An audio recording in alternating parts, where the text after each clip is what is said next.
Hey, what's up, folks? I'm lifetime Longhorn Rod Babers, of course. Pleased to be joined by the coach, former high school football coach, and Burnett, Capel, Brownwood, Belton, Rotan. Also played college football at Abilene Christian and coached there as well in multiple stints on the staff of the University of Texas for multiple head coaches. It is Coach Bob Shipley. What's going on, Coach? How you doing? Hey, what's up, Rod? Doing great, Coach. Of course, this segment brought to you on Football Theory, brought to you by our good friends over at MyBookie. That's right, folks. This episode of On Texas brought to you by the folks at MyBookie. Make sure you're in the game with MyBookie. Play any matchup, hundreds of college player props and more. Just head on over to mybookie.ag. We'll give you a special message about from my friends over at MyBookie here coming up. But first, let me set the table for Football Theory, which is sponsored by my friends over at MyBookie.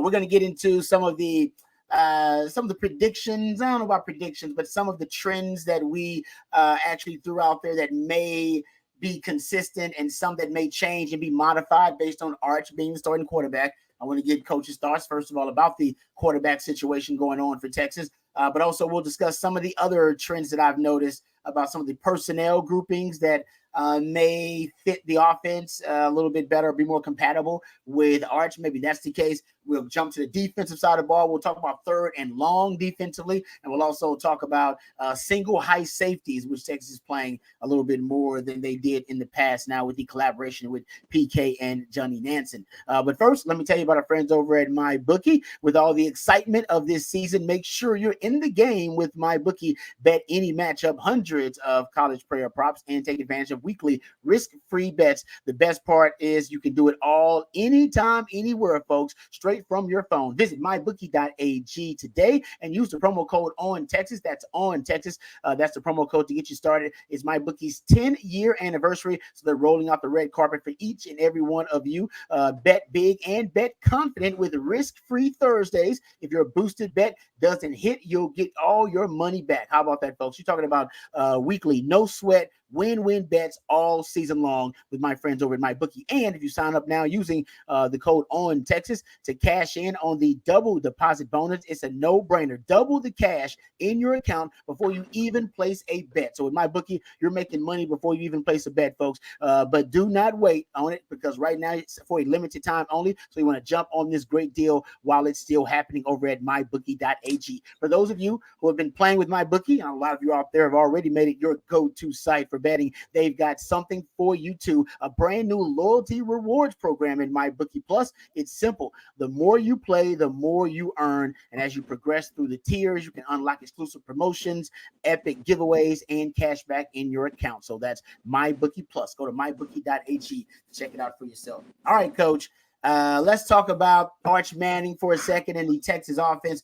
First of all, at this point in the week, what are you feeling? How are you feeling? We know Quinn is practicing. That has also been thrown out there. Sark has not confirmed either way if Quinn or Arch will start. He said last time he spoke to the media, if he had to put a status report on Quinn, it would be questionable. All right. And I believe they go from was it doubtful, questionable, probable would be the most optimistic of the status reports. What are your thoughts just right now? Obviously, no sources, nothing, just you as a coach tracking this story. Who you think's going to start versus Mississippi State? Yeah, that's a great question. I wish I knew the answer to that. And I can say that Sark and I are not on the same wavelength. He's on a whole nother level than me. I'm just an ordinary Joe Blow, old guy that used to coach a little ball. But more than that, because I said, don't play Jaden last week. Don't play him. Now, we don't play him. We just give him 25 carries and seven targets. Yeah. 7 targets, the passing game. But, so I would love to save Arch for OU. I understand, the people that are on the bandwagon of, but he needs to stay fresh, knock the rust off and all that. If this was his first year or second year, maybe so. He's a third-year guy. He's been in some big games. Yep. But Sark has his pulse on this team. I really do trust him to do what's best for this team. First of all, he's not going to do anything, in my opinion, to hurt Quinn. He's not going to put Quinn in a situation to hurt him and worry more about getting a win than he is Quinn's health. So I'll say if Quinn plays, I think Sark feels very comfortable that he'll get through the game unscathed. Yep. On the other hand, I think I think Arch has probably had a good week of feedback. And so I think it'd be good for Arch to be able to come back and correct some mistakes, kind of, instead of having to wait and do it later while it's still fresh. Mm-hmm. Coming from last weekend, maybe not reading, Sark alluded to the fact that maybe, he wasn't checking down like he should have and this and that. And so I would like for Arch to have a chance, to come back in and start the game and be what Sark thinks he could be, what he knows he can be, and I'm sure what he can be. But he just, I just think he probably threw the ball too deep too many times last week, and wasn't hitting his safety valve and his check downs and stuff like that. And so to be the complete quarterback that he wants to be, he's going to have to start doing that. You can't go for the deep ball. Over 25% of your passes were 20 plus yards, as you pointed out in the winning drive earlier this week. So anyway, sounds like, if he's getting a lot of first team reps this week, it sounds like we're going to see him. Good chance, I guess we could see both of them, on Saturday. Who knows how that's going to go. I'm with you, Coach. I think I lean toward keeping Quinn out unless the trainers are telling me he's 100% recovered, which is unlikely. Nobody's 100% once football season starts. Then I probably would lean toward keeping him out. But I will admit, looking at things right now, seems like he is progressing toward being ready to play for Mississippi State. If he's ready to play, I think Sark will let him go. So let's start with where you just brought up there, Coach, and talking about what we saw from Arch and how the offense. And Sark was even asked about it. He was asked, how the offense, how does it change with Arch as a starting quarterback? And he said schematically it does not change, but he did admit that with Quinn out there, he does seem to throw on earlier downs a little bit more. He's more comfortable throwing on those early downs with Quinn, a third-year starter. He did admit that, and that wasn't the case. So one of the things that I observed and we talked about last week that was definitely going to change, the early down pass rate with Arch was probably going to drop. With Quinn, you were close in that UTSA game before he went down. He was hovering close to 70% early in that game as an early down pass rate. And I think once Arch came in there, we saw that drop. And in this game, you were right over 50% in terms of early down pass rate. So that wasn't that big of a surprise. Seems like Sark wants a little bit more balance in the offense with Arch in there, a young quarterback, as would be, I think, expected, right, Coach? You don't want to put too much of a burden on that young quarterback. And Sark, I think that maybe that was some of the inspiration to give Jaden Blue so many touches to take some of the burden off of his young QB. Yeah, I think neither one of us saw Jaden Blue starting the game and really kind of being the lead guy, certainly in the running game. I thought we would see more passing. We saw a lot of passing, but, just more check downs to Jaden and, some of the stuff that we've seen with Quinn. But we're certainly a lot better football team with Jaden Blue in the game. And I'm thankful that he's healthy, and he showed no signs of an injury to me last Saturday. He was good and he was ready to go. So that's exciting. And if Quinn can get back and if he does play and makes it through the game healthy, then watch out. We're going to be going into OU hitting on all 8 cylinders, as they say. Yeah, no, he is. It's amazing how much of a catalyst Jaden Blue is. I'll admit, Jaden Blue is showing off his entire skill set. 19 targets so far this season, guys. He is second on the team in targets behind only Isaiah Bond. And, of course, he is leading the team in rush attempts. Right now, the catalyst of the offense is actually Jaden Blue. Yeah. You can make the argument he's the most important player on that offense, and the way that Sark uses him. Coach, you brought up the deep ball, and you brought up the stat, and it is a great stat. My man CJ Vogel, I'll give him credit. He went deep diving and found it in that game. Now, we predicted that you would see more verticality in the offense. I don't think any of us saw Arch throwing 10 deep passes in that game, 8 of them in the first half. And that prompted my man CJ Vodo deep down a rabbit hole and found the stat that you just brought up, that over 25% actually of Arch's passes so far this season, small sample size, have been deep balls.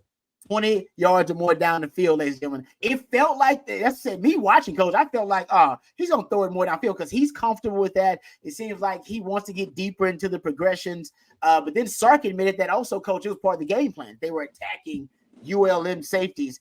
So I guess the question is, will we continue to see the increased rate, the frequency of deep balls? If, let's say, hypothetically, Arch starts versus Mississippi State, do you think we'll still see a high percentage of deep passes, even though that may not necessarily be a part of the game plan? Because I think we will. I think that's Arch, Coach. I think that's kind of who he is. I think if Arch is in, you will see a higher percentage. But to be the complete quarterback that Arch needs to be, I am no quarterback guru, certainly, and Sark is kind of in his own stratosphere in that area, but.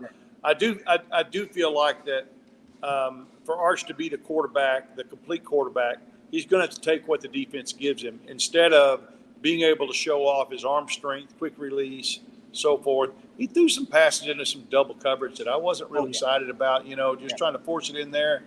And that's one problem, that having a stable of great receivers can deceive you as a quarterback, because all I got to do is my man back in the 70s, Jerry Clower used to say, just shoot in there amongst them, and all he got to do is just throw it in there in the middle of them. His guy's going to come down with it. That's not reality.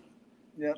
That's going to get him in trouble if, in fact, that's what he's doing, just saying, all I got to do is get the ball close to my receiver. I have so much confidence in him that he'll come down with it.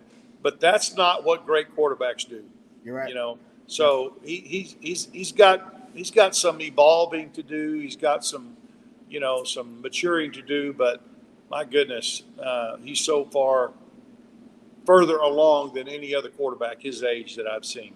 Yep, no doubt. He was chasing the big play, even from the jump, Coach. That first interception, he avoids the rush, and still he's looking at that one read. He wants it real bad, even though Jaden Blue's wide open on the wheel route. So you're right about that. He's chasing that big play. And even Sark admitted, I probably should have got him in a rhythm with some easier throws, but he also admitted, hey, you don't always have to take the deep route. There's a check down there for you, baked into the offense that, you got to learn to take, like you said, Coach, take what defense gives you. That's a simple lesson for every young quarterback.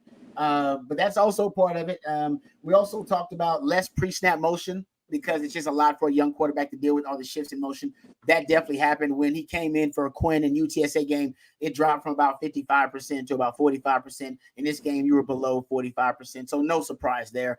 I will admit it makes your offense a little less effective, just a little bit, because it is a cheat code that works. And so you won't see, maybe you'll see more of it if he gets a second start with more comfort, Coach. So that might be something too.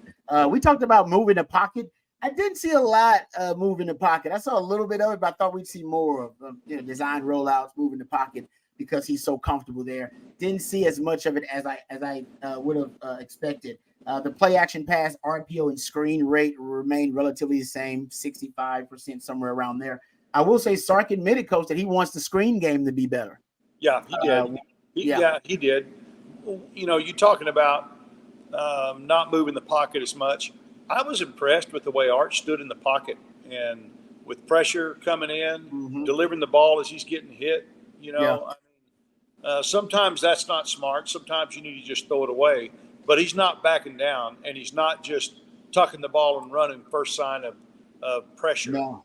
He's staying in the pocket, and he's handling that well. So that's something, as we know, that I wasn't a quarterback, but apparently it's very unnatural for stand there while somebody's coming at you trying to take it. It's unnatural to just stay there and not, we got fight or flight. Well, the quarterback ain't going to fight.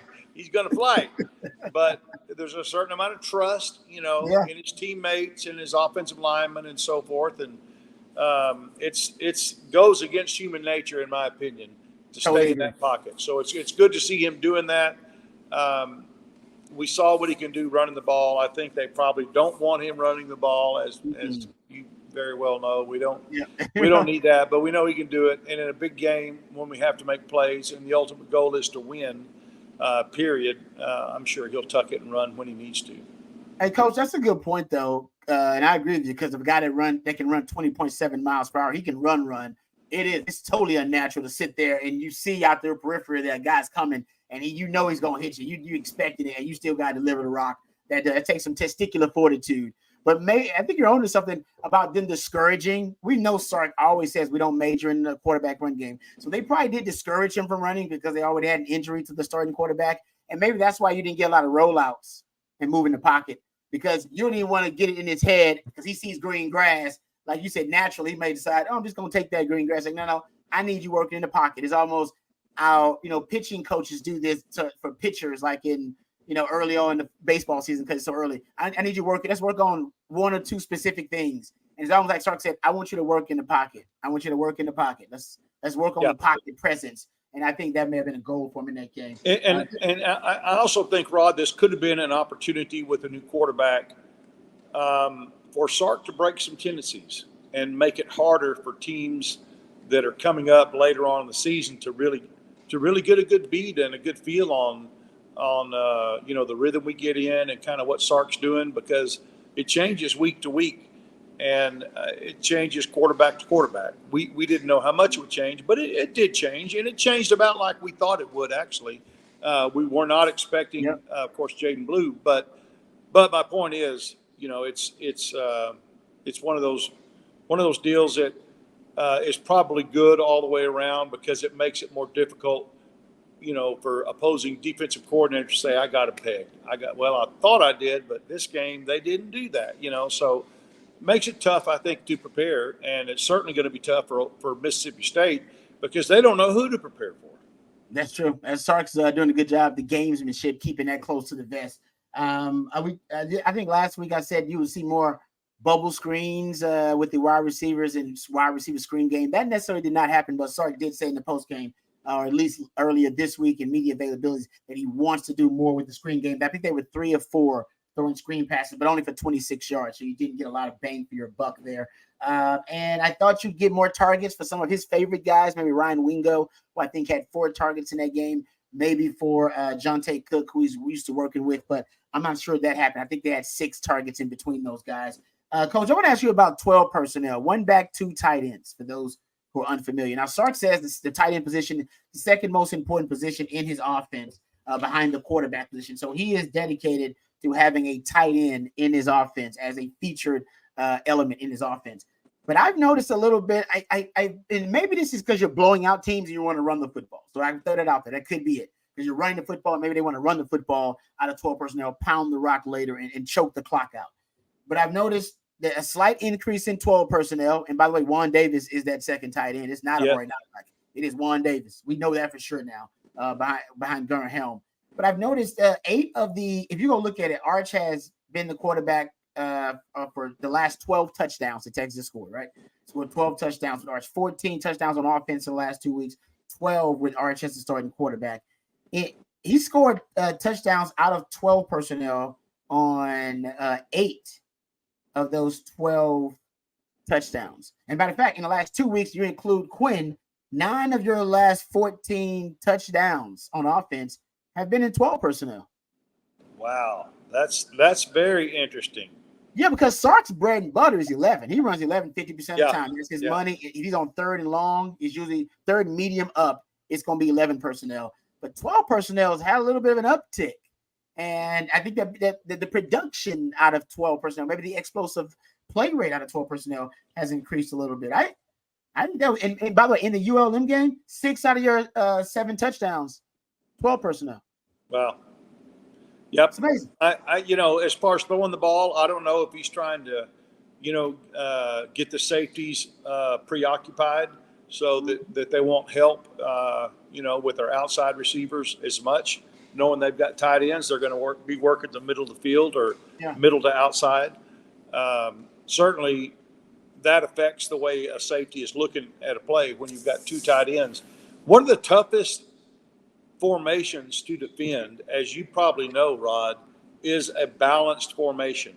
Yes. You've got 2 tight ends, 2 wide outs, a running back straight behind the quarterback, and a pistol.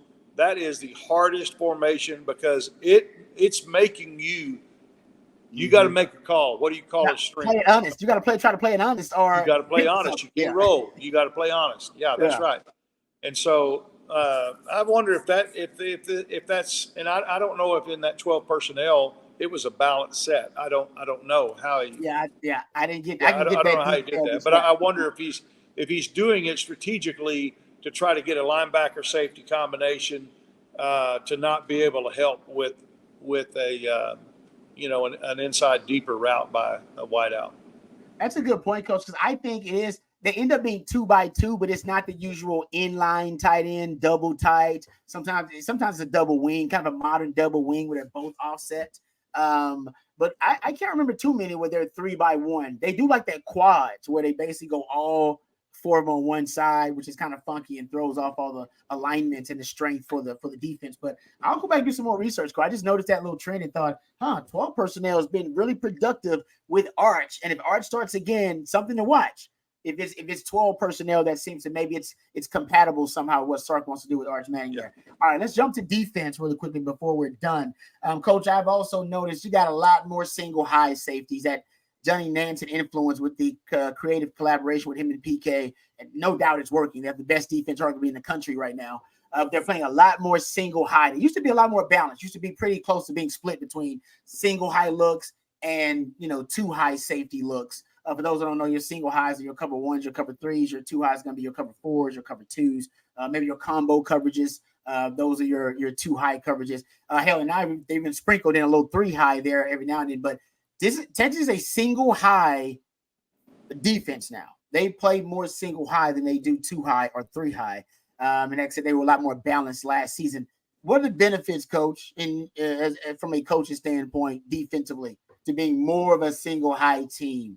Well, I think it's probably just game planning for particular opponents. I don't know exactly what the thought is in that defensive staff room, but I would think with 1 high safety, you're going to be able to have more guys playing the run, and more guys helping out on the run in case we don't want what happened against UTSA to happen again, where we don't fit right and we have a guy break a long one.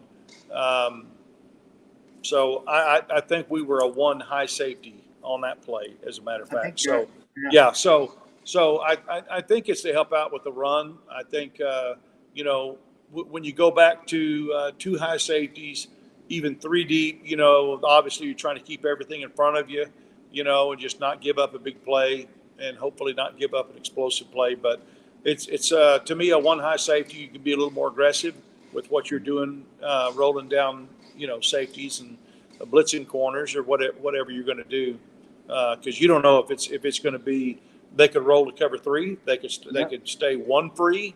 Mm-hmm. They could go 0, and that 1 high safety is going to roll over and cover an inside receiver. There's a lot of different things they can do out of it, but I would think it's probably because we've been seeing more of a running offense the last couple of weeks. Yeah.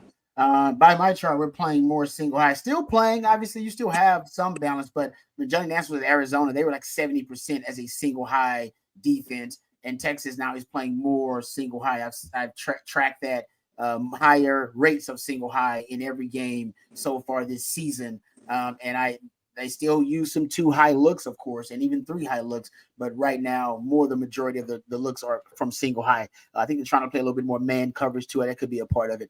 All right, Coach, I appreciate all of your knowledge. Let me thank our sponsors one more time before we get out of here. I want to thank our friends over at MyBookie.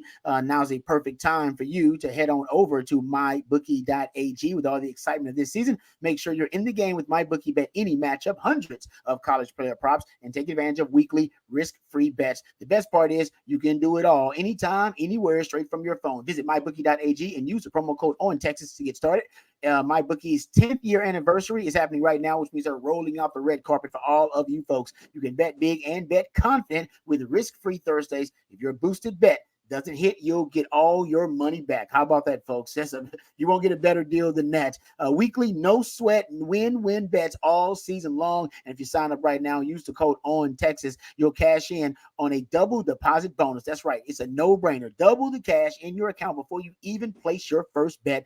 But don't wait long, folks, because it's only available for a limited time. So right now is the best time for you to save big and to cash in big over at MyBookie. For those of you who've been playing with MyBookie this whole time, and trust me, they appreciate it. Right now, they're offering you MyBookie Plus, a brand new loyalty rewards program. It's pretty simple. The more you play, the more you earn. And as you progress through the tiers, you can unlock exclusive promotions, epic giveaways, and cash back in your account. That's mybookie.ag. Use the code ONTexas, and you can check out that MyBookie Plus as well. Coach, thank you very much for all the wisdom each and every time. I'm a smarter football theorist because of you, so I appreciate it. Thanks to my man Matthew behind the scenes as well. He's a real MVP. Thank you to our sponsor, MyBookie, and thanks to you guys for listening and watching. And until next time, Book of Horns.